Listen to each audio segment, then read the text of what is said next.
The new Premier Ted Baillieu was sworn in yesterday at Government House. I interviewed him at his office late this afternoon. Premier Ted Baillieu, congratulations on your victory. Thank you, Josephine. It's been a long week, hasn't it? A week's a long time in politics, as they say. A week is a long time in politics. There we were just 7 days ago at the last couple of days of a very tight election campaign. It's evident from the election result that Victorians want change, they want improved services and are suffering from the weight of the cost of living. When will they start to see the changes they voted for? Well, in terms of cost of living support, we made a commitment to introduce additional concessions, extend the winter concession for concession card holders on power bills from the winter months to all 12 months, and we're looking at bringing that forward. We're seeing if we can do that. We had planned it for the next financial year. We're looking to see whether we can bring that forward. That's an important step. Likewise, we're looking to see how soon we can introduce the ambulance subscription fee reduction, and we're also very keen, obviously, to roll out the natural gas support, the natural gas program that we have committed to. That's obviously going to take time, but the concessions, I think it's important that we get those in as soon as possible. And when will the first armed police officers appear on our train stations? There are two components to that. We are going to recruit and train more police officers and recruit and train additional Victoria Police Protective Services officers to put on the train stations.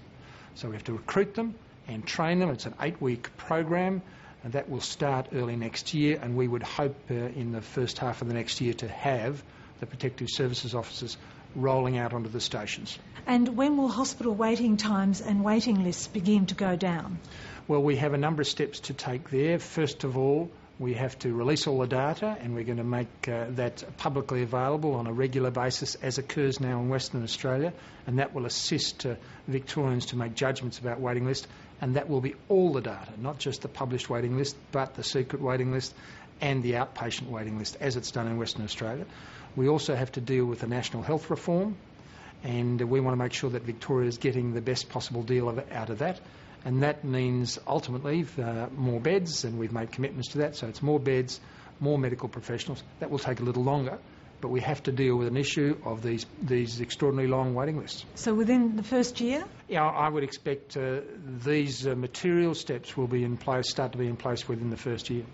And in terms of the desalination contract, when will the public know exactly what's in that? We've had some briefings have been held already. I'm yet to have that briefing myself. I've had some global briefings about the desal contract, and I've already had some advice that I think we'll be okay in releasing that material. As soon as we possibly can do that, we'll release that. And we are looking at ways to minimise the ongoing cost for Victorians. And there are, I believe, some potential in there to do that, but we have to have some further advice on that. What can you elaborate? What sort of potential? You're saying that you could, Victorians may not be up for as much as... Well, I hope we can find ways to reduce the ultimate cost of what is really now becoming a substantial burden on future generations. The next 27 years paying $600, $700, $800 million a year for a desal plant that we may not require. So it may be a question of containing the construction, containing the arrangements into the future. We're having a look at that, but that requires a little bit more work to be done.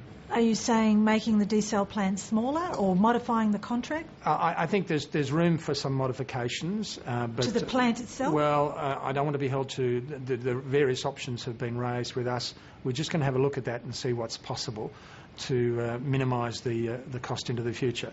But at this stage, it's having a look at the possibilities rather than being too firm about it. But we want to get the contract details out there as soon as possible. Now, no minister was ever sacked in the last Labor government.